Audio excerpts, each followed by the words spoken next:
we are working on a Mercruiser Alpha 1 Gen 2 outdrive, and so this is the top bellows where the drive shaft and the universal joint go through, and we were having a horrible time getting this ring in. So there's a bellows inside of there that has a seal on the outer that fits into a groove inside of this bell housing, and we absolutely could not get it in.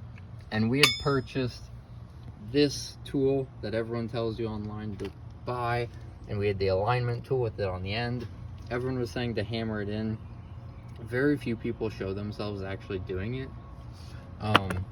So we had this one, which we bent all out of shape, because keeping the alignment of it correct while doing it is really difficult. So we destroyed one doing it.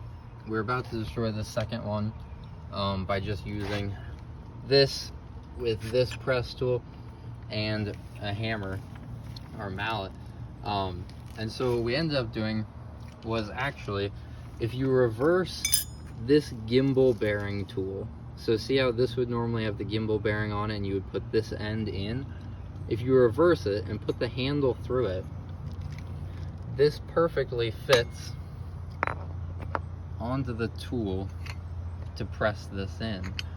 And then all we do is put this on, put our nuts on, and then tighten this down.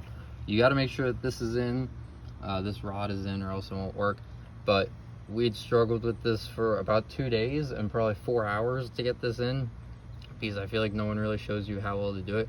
But this worked perfectly the first time. So if you're having trouble doing it, give this a shot. And then you can just pull this out, and it should be pressed in. Now you have to make sure you don't press it in too far and blow out your bellows. So stop and check along the way. And maybe put some glue, some adhesive around this too. Yeah, we might put some bellows adhesive around this also.